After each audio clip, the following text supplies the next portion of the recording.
Okay, so we're going to go ahead and get started. My name is Crystal Corbray. I am the Programming and Marketing Librarian for Yakima Valley Libraries. And I just want to thank all of you for joining us tonight from your very comfy looking couches and armchairs for our talk with Noé Álvarez. This is the second event in our Authors Out Loud author series, and I really appreciate all of you taking the time to join us. It's been a weird last year and change, so even getting together virtually is it's really important, and I love seeing your faces. So just to kind of give you an overview of how today's event is going to go, I will do a quick introduction for Noé, and we'll have a moderated kind of Q&A back and forth with him. And we'll open it up for questions at the end of the event. For questions, if you can type your questions directly into the chat feature here, we will go ahead and read those out. That'll just make it a little bit cleaner for us. And just a heads up, we are recording tonight's session, so if for whatever reason you don't want your face to appear in a recording, you might want to turn off your camera. Okay, so I'm going to go ahead and know this introduction is going to sound very familiar to you because it's in the back of your book. Okay, so Noé was born to Mexican immigrant parents and raised working class in Yakima, Washington. He holds degrees in philosophy and creative writing from Whitman College and Emerson College, respectively. He studied conflict analysis, peacemaking, and conflict resolution at American University and in Northern Ireland, received a fellowship at Princeton University's Woodrow Wilson School, and researched U.S. drug policy, military aid, and human rights issues in Colombia's Putumayo jungles. He formerly lived in Boston, where until recently he worked as a security officer at one of the nation's oldest libraries, the Boston Athenaeum. I'll go with the latter one. Okay, so like I said, we're just gonna go back and forth with some questions here. To get started, Noé, can you just give us a brief overview of what your book is about? Just kind of your, I guess, your elevator pitch, if you will. Yeah, no, thank you so much. It's a pleasure to be here. I'm actually super nervous to talk to you all because I'm like, I see names that are familiar and I'm talking to people in Yakima. You know, I've done talks with NPR, I've done talks with the New York Times, Washington Post, and I've never been so nervous. Just you know, I'm talking to people who know me, who knew me, and you know, and it's been a long time. So, and again, it's an honor to be talking to the Yakima Library. I can remember as a kid, I was always at the library. My mom would always drop me off at the library, and I was like that kid who was like on the floor looking through the books. I was looking through magazines. I was just happy at the Yakima Library. Yeah, you are in good company. I grew up using this library as well, so amazing. So it's an honor to talk to you all. But yeah, no. So I wrote this puppy. I'm very honored that I did something with it. And so when I was 19 years old, I sort of had a really hard time in college and decided to do this run called the Peace and Dignity Journeys. And so it's a Native American run from Alaska to Panama, and then from Argentina to Panama. It's a Forrest Gump run, essentially, where you run every day for 6 months in the interest of peace and dignity journeys, right? You connect with Native American, indigenous communities, working class communities, and you try to come together over the meeting of running. And so for me, that was the momentum for writing this book. But really, I think I've always been writing it. And, you know, so it's a memoir, which I talk a lot about Yakima. I talk a lot about, working class immigrant communities, about my family, the orchards. I talk about all the things that informed me, right? And why I decided to go on this run, which was a sort of a spiritual, narrative about healing through running, right? And so I just started to write because I think some of us sort of keep our words to ourselves. And so I needed to sort of process some of the things that I experienced as a kid. And I didn't know how. I was a really quiet person about those kinds of things, and writing helped me heal. And so I just wanted to sort of bring a lot of healing to my past. I wanted to talk about Yakima's landscapes and how beautiful those landscapes are, the rivers that informed me, that I used to run at the Natchez and the Yakima rivers. So I talk a lot about Yakima. And I'm excited that it's taken off real well. there's a lot of people out there who feel like the story resonates with them, and so yeah, this is a story about Yakima and then went out there. So Yeah, so can you talk a little bit more about growing up in Yakima? You do talk about growing up on the east side of town, and sort of, I'm really interested in how your childhood and the neighborhood and sort of the environment you grew up in, I guess, influenced you as a kid and into adulthood.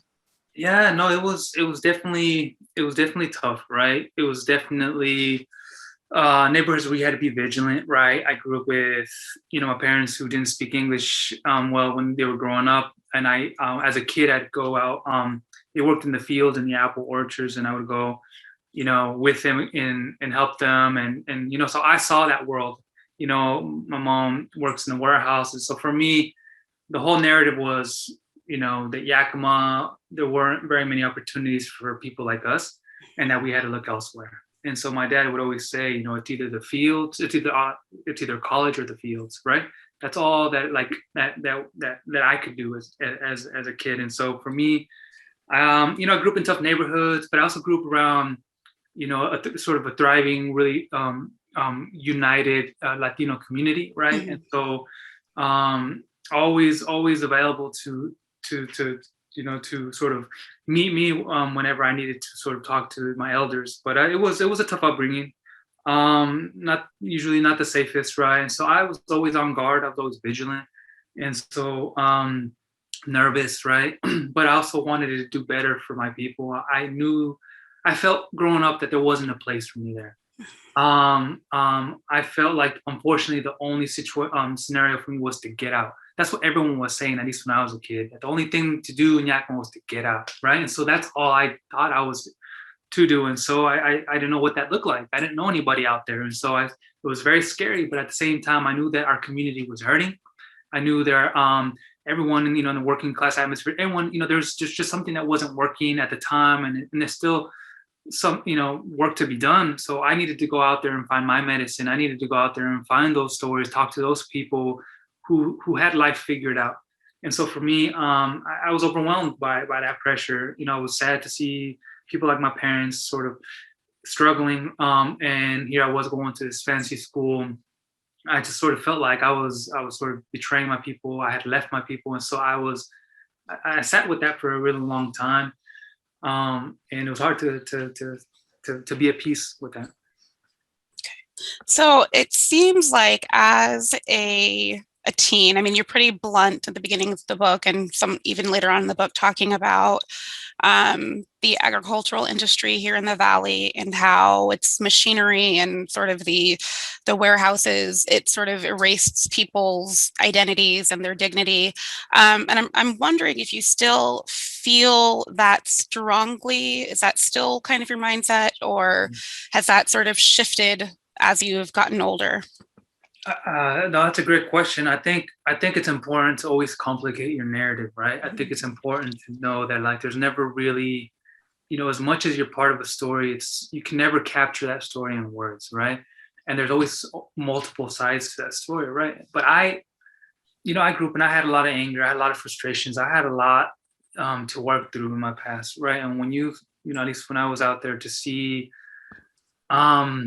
and experience what the warehouses are like, and profit over people often, right? Like it's very, you feel like you can't do anything about it, right? And so for me, that was my first chapter. My first chapter was about my mom working in the warehouses, right? And so I wanted to be as detailed as possible about that scenario so that the people who didn't know what was going on knew what was going on. The people who didn't want to know what was going on could finally know what's going on. And so I just wanted to share that part of the world that a lot of people don't know about. Mhm. And it's not a pleasant experience, right? It definitely is not. But I also, over the years, learned to come to terms with the fact that like there's a lot of power in staying. There's a lot of power, Right. in the people who are there. They're doing it because for a lot of reasons, but they're doing it for their children, right? They have no choice, they have no option. There's a lot of strength to a lot of the moms and a lot of people who are in those warehouses. There's a lot of strength in the people who are in Yakima,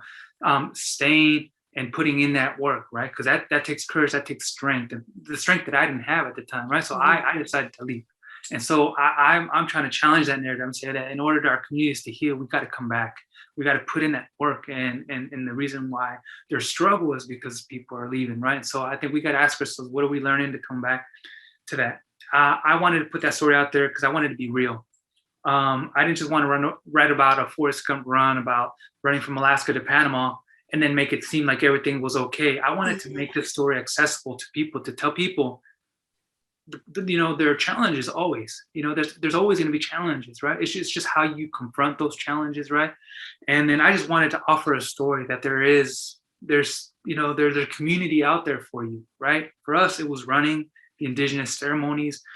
For me, it was sharing those stories, those consejos that my dad taught me. I wanted to pass those consejos on to kids and people who are still in Yakima and are looking for, a way to make sense of their scenario, right? And so yeah, it's definitely it's shifted for sure.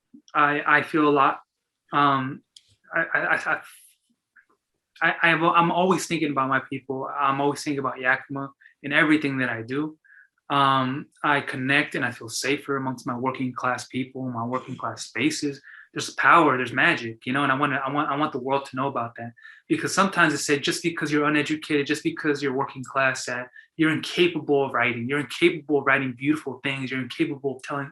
No, there's so much beauty. We're such storytellers in Yakima, right? There's so many stories that we gather around, and just because we don't write them down doesn't mean we're not capable of beautiful things. And so yeah, that was my first chapter.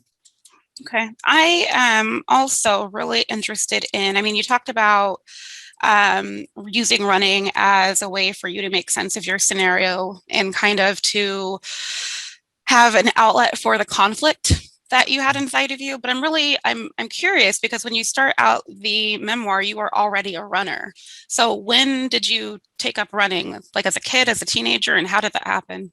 Well, that's funny. Like, yeah, people tell me, like, what did you do to prepare to? That's like, in a way, I had to think about it. I'm like, I was always a runner, right? I didn't know I was a runner. I was always active. I was always working. I was always helping. I was always, my dad would tell me to mow the lawns, and I was mowing my neighbor's lawns, and I was always sort of doing that. And then I was always really attracted to the river. Like, I didn't live too far away from the Yakima River there on 16th Avenue, and I would run in that direction. I used to live around the Highest Market by Lincoln, where I used to get my burritos all the time. So anyways, I used to run through that when I was just frustrated or I had this extra time. I wanted to be in touch with nature, right? And so for me, anytime I was by the river, I was so happy.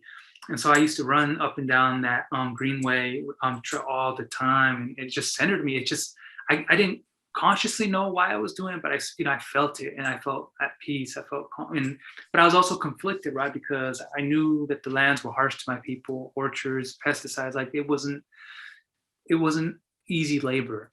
And so my dad taught me that this wasn't a good thing for us, but I also loved how beautiful our lands are. And so I was in a conflicted relationship with that. But I've always sort of hated running, to be honest. I don't think I was a runner, but that wasn't why I joined the run. Really, like the run blew me away that it was about running these long distances and these opportunities to meet people. But it was more than that. It was what it was about, like the spiritual aspect of it, doing ceremony. It was about learning those sort of meditations, connecting with elders, learning about their stories. And so it was sort of a way to connect me to people. So for me, despite the pain of running all those miles, I was literally trying to run to the next story. I was literally trying to run to, I was running with kids. I was running into communities that had beautifully received us. And so that was my motivation. But we weren't running to burn the mile. We weren't running to race. It wasn't a race at all. It was something so much more than that. Okay, so I guess kind of piggybacking off of the idea of running to the next story. You got into Whitman, you kind of achieved your dream of getting out of town, got a full ride scholarship, but you definitely struggled with the college life and sort of culture shock of college. And probably, I don't know if it was more so the pressure that you felt to succeed and kind of be a small town, hometown hero.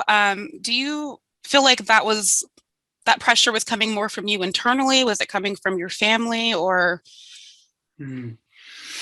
That's a great question, no? And I think in a way it's sort of an ongoing, right? journey. And definitely the motivation was, I think, always me, right? I think the motivation was to try to save my family, right? To try to save, try to bring back some sort of healing to the community or my people. I was trying to find something out there, and I went back, and I've always remained curious and vigilant. I've always remained restless, because it's taught, it's introduced me to very, beautiful worlds, and it's worked for me. And so for me, I'm always engaging something that might be scary, because that was my education. That was my real education, was going into and traveling and seeing and talking to people that, was scary or whatever, but they have knowledge, right? And every time I spoke with someone or went somewhere, I learned something new, and I said, okay, this is good. This is something I didn't know. And so I was looking for that connection. I was looking, and it's never ending. And I think that's the sort of ritual. That is the ceremony, is to constantly get out there and explore and do new things. So yeah, I struggled, and for me, I think that's still my process. For me, I'm still very much restless. I still always find time to circle back to my working class communities, and honor those spaces, because, we are very complicated people, right? I have my past. I am, people tell me I'm a writer now. Like, I don't know. That's so new to me. Like, I've never been. I'm still a worker. I still do work, and so for me, it's hard to come to terms with those realities. And so, but it's important for me to stay in touch with those realities and sit with them and honor those realities. But I think I've done all those studies in schools just because I think it's important to continue your education, and it doesn't have to be through mainstream. It doesn't have to be to college. Like, I do it, but we're leaving too many people out. The people who don't pursue college or can't pursue college or can't afford it. There's other opportunities. For me, my college was a peace and dignity journeys. It taught me so much that textbooks couldn't, and it was much more. It was affordable. Like, it wasn't the tuition that it is today. So I'm trying to challenge the notion of what it means to get an education. And I think people should follow their hearts, especially in Yakima. Like, do what your heart tells you. But the thing that we got to do in Yakima, that we got to be ready to. We got to create that structure, that community to receive and support those people in doing that, so that when they do go out and it doesn't work and they come back, that we're there to receive them, and we're there to help them do it again if that's what they decide to do. So yeah, there's some work to be done around that. Okay. Yeah. So you're talking about your real education being your participation in the Peace and Dignity journey. I wonder, you say in the book that you immediately knew when you saw the brochure and read through the brochure that it was something that you wanted to be a part of, and you knew that this was the solution to sort of the turmoil that you had inside of you. Why do you think that triggered sort of as an answer inside of you? I think partly it was the organizer who introduced the run to me as well. The way he spoke, because I wasn't accustomed to hearing these kinds of words where, men and were talking openly about the things that they were working on themselves about. They were talking about love. They were talking about, the things that, the community, and working towards bringing healing towards the community. Everything that they were saying, I felt like they were pulling those words out of me. Like, I didn't have those. I was still trying to figure out the words for what was inside of me emotionally, right? I didn't know how to express my emotions. I don't think there were spaces, at least for me, there wasn't a space for me to talk about those tender things, right? Because, we're supposed to be tough, right? We're supposed to keep silent, and then we can just power through things and things will go away. Whatever. They don't go away. And so I needed to process that language.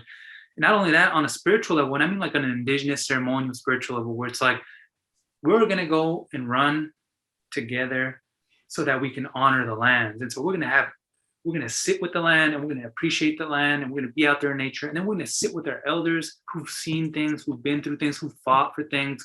And they're going to sit and they're going to tell us what they've learned. They're going to tell you. And so I've always been an old soul. I've always sat with the elders. I've always sat with my dad. I always sat with my tios. I've always wanted to know what they knew, and I wanted to honor that. I just always had that sort of connection. So I felt sort of like that was my endorsement finally. Like, look, this here it is, a community of people who want to put in that kind of work, and they've been doing the work that I've been looking for. And it was sort of an escape too. It was like, look, this is my chance to see the world, but in this way. And it was through the indigenous perspective.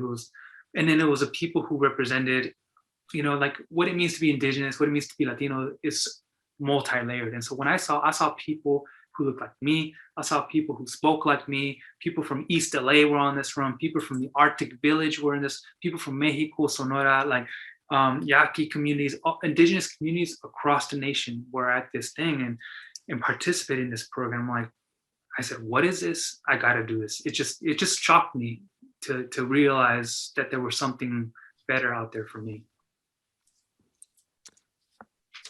That's a fantastic answer. Great question. So I am really curious. You talk about how you had to pack very lightly. You sort of just kind of had what one change of clothes? Was that it? Mm-hmm. One change of clothes. But you brought a dictionary. Mm-hmm. You made space to bring a dictionary. Why a dictionary? Oh man, I was so frantic. I was like, I feel like I didn't have enough time. I was just trying to pack. I'm like, okay, this, no that.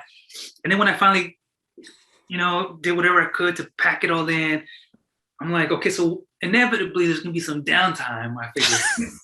And I'm like, okay, I'll bring some art. I like to draw. I'm like, no, there's gonna be some problems with that and dampness, who knows what. And so I just couldn't decide on what it is that I was gonna bring. Because even out there I was restless. My mind's always turning. And so I said, you know what? I'm gonna bring books. But then I couldn't bring all the books. And I'm like, this book, if I bring this one, it's not gonna last. So I decided to bring a dictionary because I figured that all the books in the world were in that thing and that I would entertain myself somehow. And so I would sometimes take time, I would sit in these long hours and I would just flip through the dictionary and I would learn some words. I'm like, okay, cool, and I'll live with that. And I just like close that out. Yeah, people thought that was weird. And then I would like journal some words in my journal. I took a journal and I just I had like in the back all the words that I was learning. And I don't know, it just felt right. And yeah, so I decided that was all the books technically in the world. So no regrets about packing the dictionary is what I'm understanding. Okay, I highly recommend it. Let's see. So you've talked about sort of the spiritual aspect of, actually, before I get into this, I want to remind everyone that if you have questions as we're going through our chat here, you can go ahead and type them into chat. You can start doing that now, and then we'll read through those a little bit later on. But you talk about the reverence that you had for the land and that you sort of discovered as you were participating in the PDJ. So did you have a favorite part of the run, like a favorite community, a favorite landscape, or just a favorite individual that you met along the way? Yeah, no, and that's always a hard question because I mean, it's all of it, right? Like you love the land, different parts of it for different reasons, just like, we have different emotions. And I think it really, it's, the landscape has a lot of character. And I think the run, we ran for different reasons every day. And every day we picked up a staff, right? Every day that represented a specific prayer, a specific thing that someone wanted us to think about when we ran. Please pray for my son who's battling drug addiction. Please pray for our lands or our mountains are being decimated, or rivers that are being contaminated. There's a specific sort of visual representation for a specific community in a specific land, desert lands, rainforest or whatever. And so you picked that up and you had a visual reminder, and so that's why you ran. And then on top of that, you were thinking about your own narrative and your own story. You were thinking about maybe your mom or your dad, or you were thinking about something you saw on the run. And one day you were crying the whole day, or one day you were angry the next day. And then, so you carried all your emotions differently. And so, of course, that meant you responded to the land differently. There's a lot of sort of guidance around the land. A lot of elders it's a very much land-based religion in a lot of the communities that we ran in. So oftentimes it was like learning how to plug into your environment, learning how to plug into the land, and sitting with it and learning from it and getting some messages from it. So it was like it's a living thing. Everything around you is trying to teach you something and trying to teach you how to be better to the land. And so for me, I loved it all. And Canada was straight up, rain, straight up like, trees out there in the mountains, always raining. And the smells were always different. And the smells themselves would trigger certain memories, and they would add new memories to my whole narrative. And so it was complementing my history. My trauma was getting displaced by very beautiful things. And so, I'm partial to the desert. And then until I took it back when we ran through Arizona in the most hottest time of the year, where it was just, it was just really hard, and that's when runners were really dropping on us. But then, being in Chiapas, I like Chiapas. We were out there in the rainforest, sleeping on tarps on the floor under a nice starscape, and I think it's all beautiful. But I'm definitely partial to the Northwest. But it was beautiful to see very, very new landscapes all throughout the run. So you talk pretty descriptively a few times about the physical toll that this amount of running had on your body, but you just kind of refused to stop or even let yourself heal. What do you think? It just seems sort of like do you feel like you were punishing yourself? Was it more of a cleansing aspect? I mean, there was a few times that I was like, "Oh, your poor niece." No, that's great. I think every run means something. The run means something different to every runner. I mean, for me, this was my experience, and I think there's I think a similarity to that. Because running, we consider running as a ritual, a ceremony, right? It was sweating. It was a sort of a cleansing experience for sure. It was a way to confront and to sit with your pain.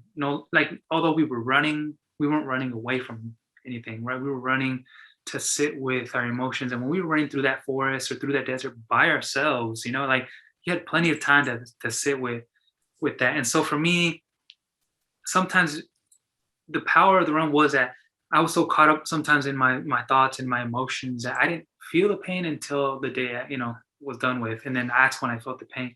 But then I was also asking myself, you really had to ask yourself why you were running. This was a voluntary run. Anybody can drop out if they wanted. But I didn't, I really wanted to. I felt like what the pain that I was experiencing in my knees it didn't compare to the pain that I was experiencing emotionally and spiritually, right? And the things that I had seen, I was so desperate to try, to do something for my community. I wanted to honor my mom and my dad and all the immigrants who came and migrate, and anybody who's a migrant or immigrant. I wanted to get a little bit of a feeling of what that was like. But I'm also recognizing that it's never going to be an authentic experience, because I had the privilege of a passport. I had the privilege to travel. I had the privilege to say, you know what, no more, I quit. I'm going to go take go to McDonald's so not people who migrate don't have that privilege. And so I can only imagine the fear and the strength that it took to do that, and not speaking the language. So for me, it's like running was always a bad thing. That's how we ran from gangs, we ran from migra, we ran from ICE, running, we were good at running, but running was a thing you did only when it was dangerous, And so for me, I wanted to sort of own up to that. Like, yeah, we're runners and we're proud of it, but now I'm going to run on my own terms. So I wanted to introduce people to be like, look, yeah, we're great runners, but look, there's a spiritual aspect to it. There's a peace and dignity journeys running that teaches you to heal, and it teaches you to connect with your community. It tells you can't do it alone. You have to present yourself to your people. And so we were fighting for drug addiction, rehabilitation, right? We were trying to bring attention to our communities by running, by physically going out into the streets. So sometimes you'll see us out there running in the streets in hordes of runners, and people say, what's going on? And like, okay, let me tell you. So we were trying to show people that you're not alone, and we're out there, and that we're out there in full force, and that we're trying to create a space for ourselves to say, look, we're here for you guys. But we're running. And so to talk to so many wonderful people, to see so many beautiful animals and so many landscapes, I said, you know what, my legs can wait. So I couldn't do it though. 4 years later, I said, no more. So I guess kind of tying into that, There's so much. I mean, there's a lot of themes of just like inner conflict, inner turmoil, and you sort of taking ownership of healing through the physical aspect of running. But I wonder because there you talked about the infighting and just sort of the clash of personalities and perspectives, and like you're saying, people were running for their own reasons. So there were, sort of subjective understanding of how you should be undertaking the run. Which do you feel was more difficult for you to deal with? Was the physical pain, was that harder, or was it more, I don't know, disappointing or upsetting to not have that like spiritual connection with your other runners? Well, I mean, it started that way for sure. And the reason I wrote that is because, again, I really wanted to put out something that was true and raw and honest. And and I think there's healing to say, look, there's good and there's bad in Right. everything we do. Because to tell people this is a pretty story and that's it, is false. And I don't think it prepares our youth for reality, right? And so I wanted to create that narrative. And I wanted to say that, yeah, people on the run had different understandings and different ways of running, right? They or ways to be. People had different ideas of what it meant to be Latino, what it meant to be a runner, and so so that's where the clashes came. That's part of being the community. Oh, I think you got to run this way, or people aren't running hard enough, or we need to pray harder, or we need to run harder, or we need to meditate. So it's like, but that was part of the conversation, and it had its ups and downs. Like I said, we have people from East LA with gang histories, and we have people from Arctic Village, and so we were different languages, so inevitably there was going to be conflict, and I wanted to put that front and center to show like it wasn't despite that, we all decided that we were going to come together through this medium of running. We were going to try to make it work, and so I think that was important for me to put out there, and I think that's okay. I just wanted to say that it's okay that we were coming from very different places and very different traumas. And I think that's the kind of work that we need to put in there because, even in our small towns, I think there's ideas of what it is to be true from that town, what it means to be from that community. And so I think it's okay to challenge those narratives, to say, look, there's different ways to do this, and I think it doesn't have to be an either or situation. And I just wanted to introduce a conversation starter so that people can have these conversations and then make decisions for themselves. So if you hadn't discovered the Peace and Dignity journeys at the time that you really needed that escape and that, I guess, different, I don't want to call it a project, but a different path to follow at that point in your life, how do you think your college experience would have unfolded? Oh, that's a great question. I think it's hard to say, but I think it's important to keep trying, right? Like, I think I would have kept on trying. I think I would have done something still, and I feel like I think I was at a point where I was overwhelmed. And I think when you know it, when you feel it, I think it's important that we connect with that part of ourselves. And I think before we become overwhelmed, before we break down, I think it's important to do self-care. I think it's important to address that. And sometimes it comes at an inconvenient time. Your body's like, look, nope, I'm done. You got to take care of yourself. Put everything on pause if you have to. Because if you don't take care of yourself, why continue? And so for me, red flags everywhere. Take care of yourself. It stops now. What are you going to do for yourself? Mm-hmm. So I decided to choose me, right? I decided to choose my health. I decided to choose before anything else. And so, which was a very scary decision, right? Because I felt like that's it. No college, and now I'm going to be in the field, and now it's over. Because I don't know what to do. And so I was lucky that it coincided with the run, and I said, I'm out. I took the skipping classes and all that. So it wasn't on the right path. And so if it didn't happen, I think I would have gotten lost some other way. And I tell people I actually like to get lost on purpose. Even the small things, driving around without your app, just go and cruise and get lost and do things, and you'll find beautiful things, about yourself and about others. And so, and I think sometimes we need that. Sometimes we need to go out there, even if we don't know completely what's out there, just do it and take that courageous first step. And and come back if I mean, like, it doesn't have to be forever, it doesn't have to be so dramatic. And so, but I think we need to do a little bit more self check-ins. And but yeah, I think I would have done something else that was just as crazy. So was your goal, oh, I'm sorry, go ahead. No, I needed to. Okay. Yeah. So was your goal after you finished the Peace and Dignity journeys, or whatever other crazy thing you happened upon, was your goal always to go back and finish your college education, or did that just kind of seem like the right thing to do for you once you came back? That's a good question. I wasn't thinking that far ahead. I was like, this is it. I took a step back. It hurt me. So I felt like it was a permanent thing, and I said, this is it, I'm done. But once I got into the run, I slowly, as soon as I started, healing and putting myself back together, it only confirmed more and more that I did the right thing.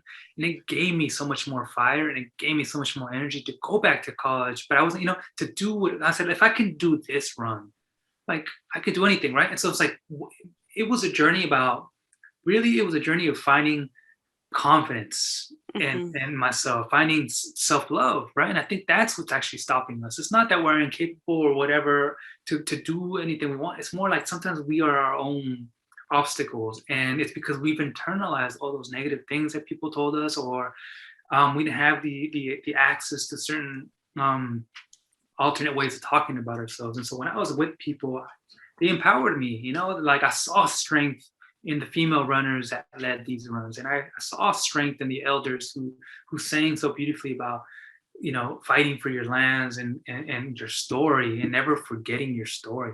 I found strength in story. And I think people need to talk out their story. I think they need to tell themselves and have honor and confidence in their story. And we need to tell our youth that that's okay, and that we're not going to shut them down. I think we need to work through that with them. And so, so yeah, I think that was the beauty for me. Okay.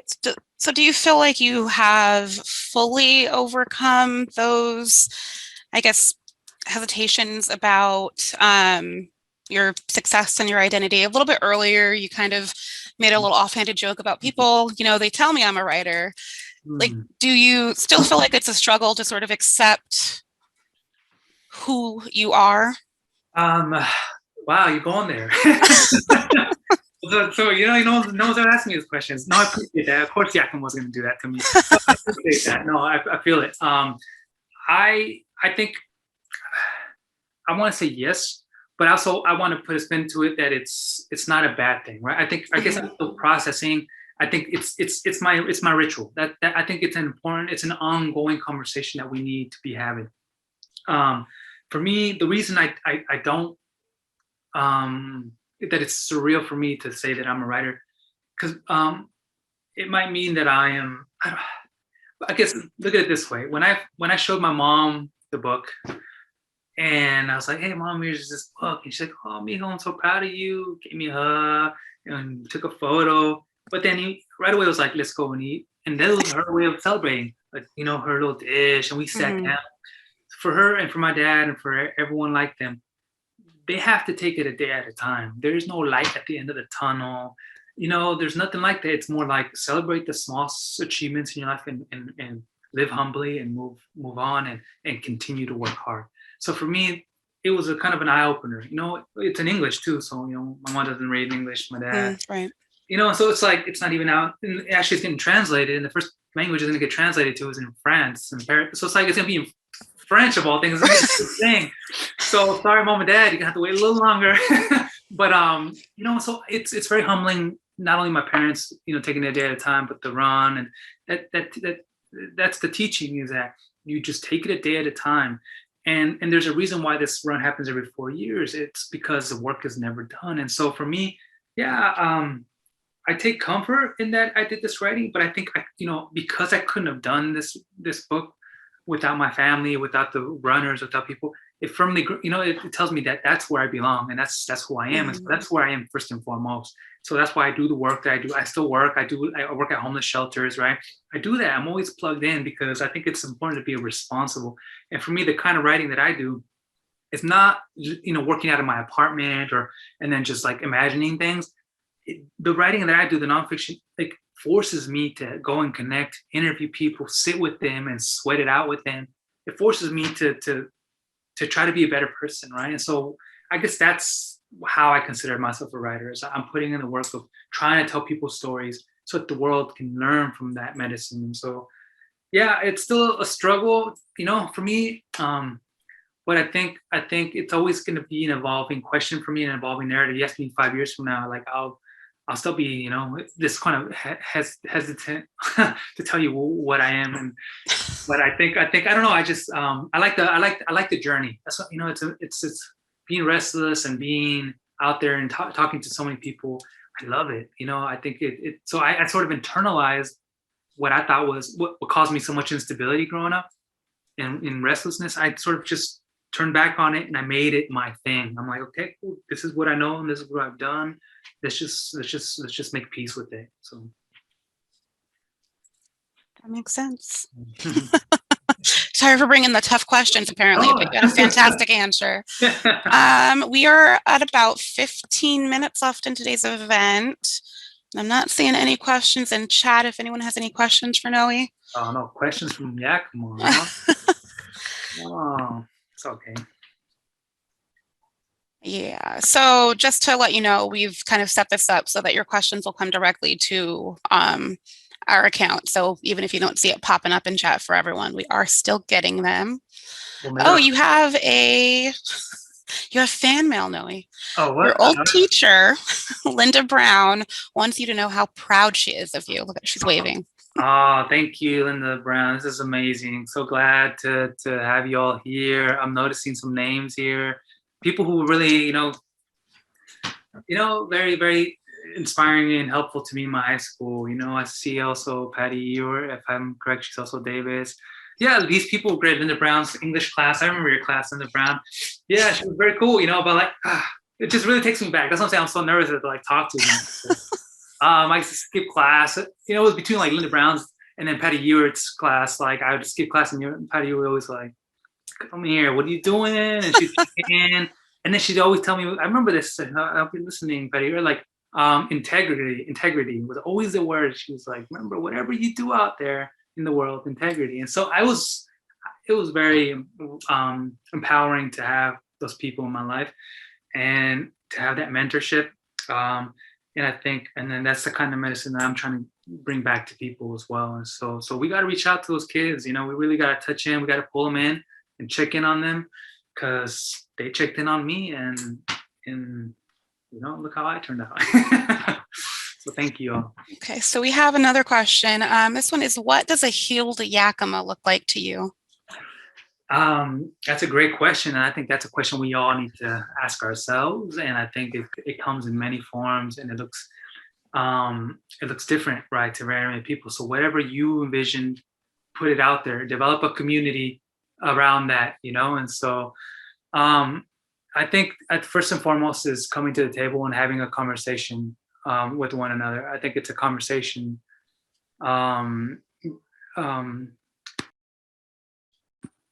Yeah, I'm sorry, I just got distracted. Some noises were passing by. Yeah, that's a great question. And I think we need to keep having it because whatever the answers are always going to be shifting and changing. So right. I think collaboration is an important thing for us. And our youth, we need to start there. Okay, so let's see, another question. You mentioned in your book that your parents were undocumented when you were growing up. Can you talk a little more about what that meant to you and how you viewed the undocumented community in Yakima? This is a long one. And also if this identity as the son of immigrants came up during your run.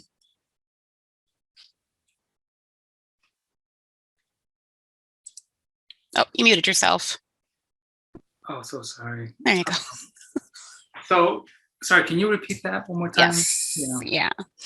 Can you talk a little more about what your parents being undocumented as you were growing up, what that meant to you and how you viewed the undocumented community in Yakima?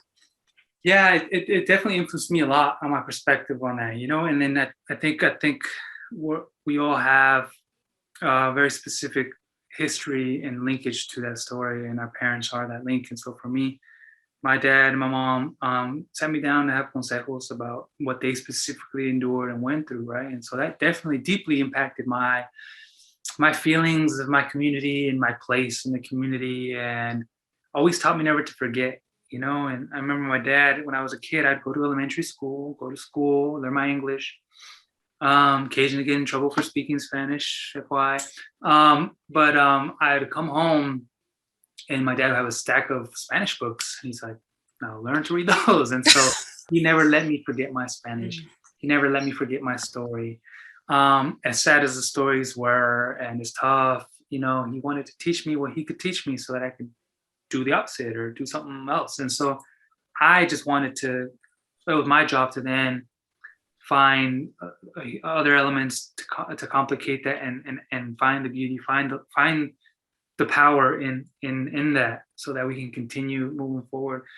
I think he and my mom really instilled my love for my community, right? And I think it's with love that I wrote this story. It's with love that I continue doing this work. It's with love that I continue, to write endless hours to try to write the best, most authentic story I can, in ways that jive with the community. So yeah, it gave me my work ethic, and so sometimes I feel guilty when I don't write longer than 4 hours a day, because right, people work, they're working 10 hours a day. Why can't I write longer than? So things like that. I still, I think, but I'm always thinking about them. So whatever they did, they make me always think about Yakima. My work is always thinking about Yakima and always thinking about my people.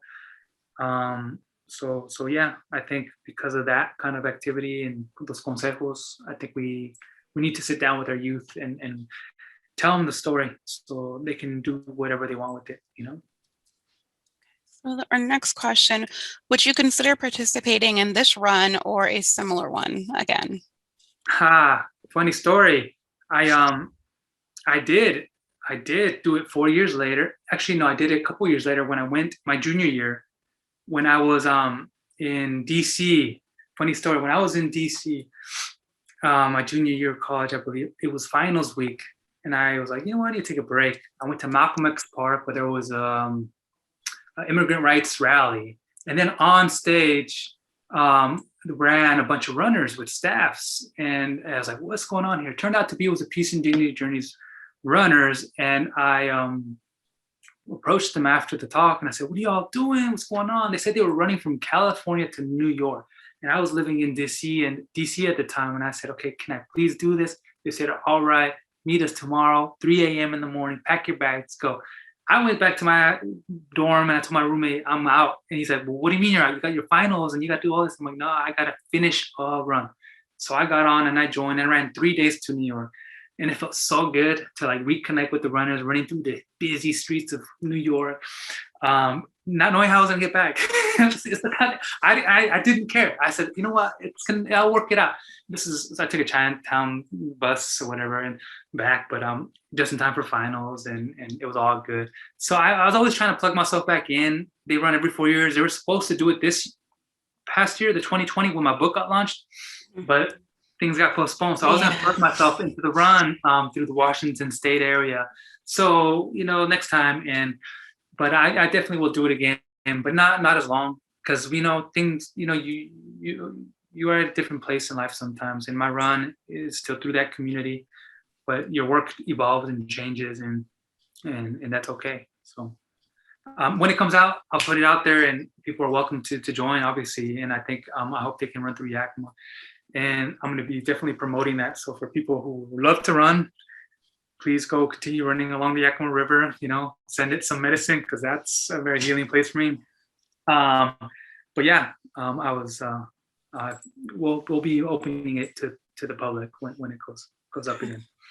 So we've had a few people ask what years you lived in Yakima.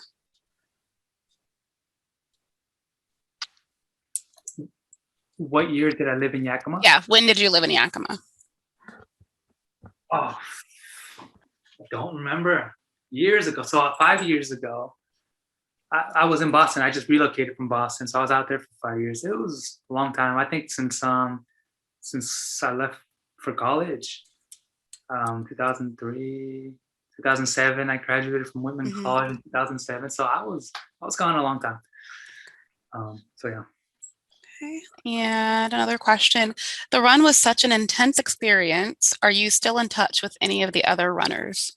Oh yes, yeah, and that's part of the beauty of the kind of work that I'm trying to do with my writing is that it's you stay plugged in to your people, you stay responsible and accountable to your people, and it's hard work. You know what I mean? It's hard work to stay connected to a community, and but that's where it counts. I think that's what life is about, is putting in that work. So yeah, I'm in contact with all throughout the book too. I asked for my permission and I told them what I was trying to do, and so I very much try to honor the narrative as best as I could.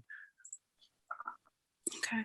So this is kind of a circling back to Yakima question.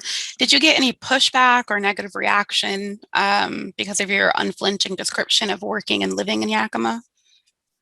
Um, for me, no, I mean, maybe. um, it's hard to say. I don't think so. I think I've gotten some great reception, and Mhm. I think I already did a lot putting myself out there. I think it's hard. I mean, it's one thing to put out a story out there to the world.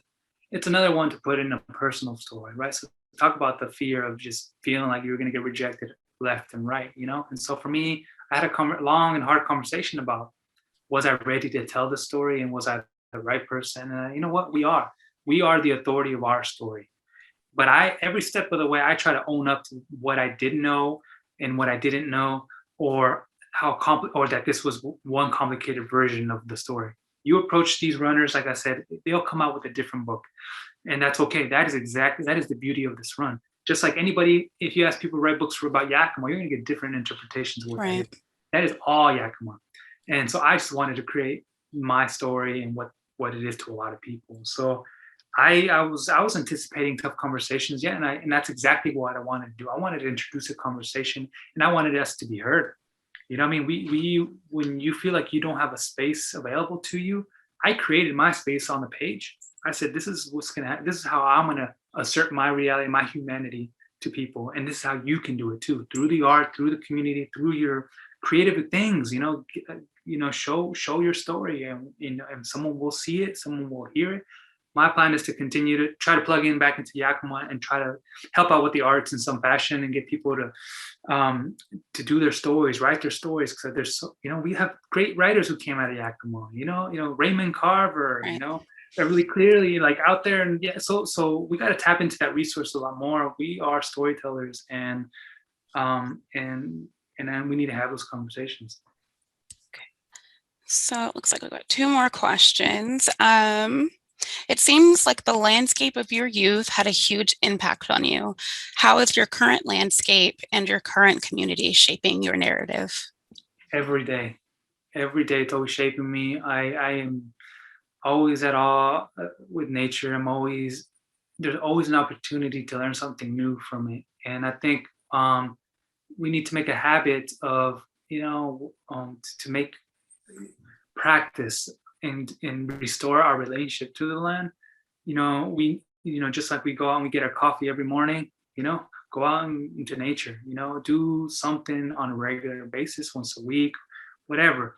Find those special places and find a connection, because you'll learn some really cool things about yourself when you're out there at peace, when you're forced to sort of sit with yourself and with your emotions. And so it's always evolving, and it's never going to stop. I'm always trying to hike. I'm always trying to get out into the water.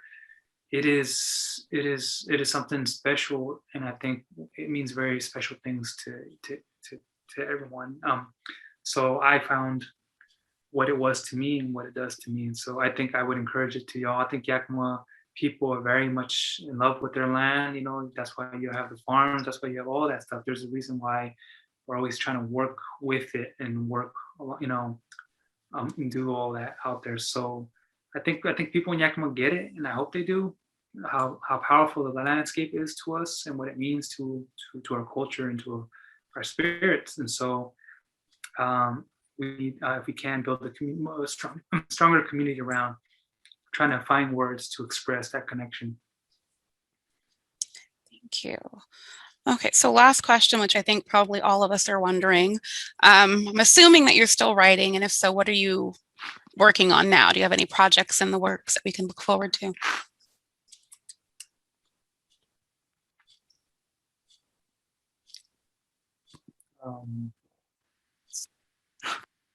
Sorry, something is breaking up, I think.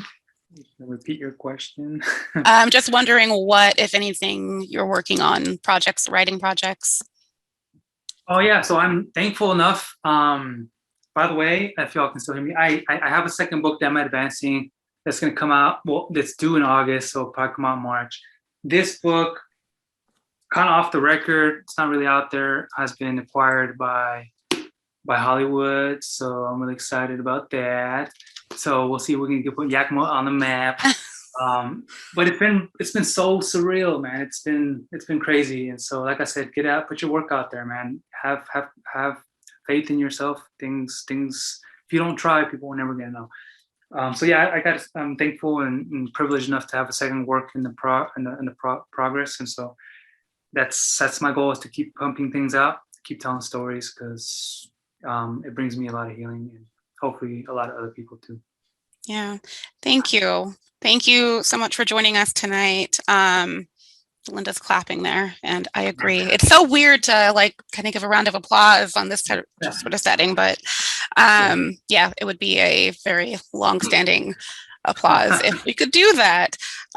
So thank you for chatting with us. I honestly wish we could keep talking, but I'm going to wrap it up tonight. Everyone who is here joining us, we will be sending out a quick survey to the email address that you registered with. So if you could just fill us out, let us know what you thought about tonight's event, any kind of input for future programming, we would appreciate that. And once again, thank you, Noé. Come visit us if you are in town sometime. Stop by the library, say hi. Oh, for sure. Thank you all. It's a pleasure to talk to you all. Thank you so much. And whatever y'all need from me, let me know. Perfect. Thank you. Thank you, everyone. Be safe. Bye-bye.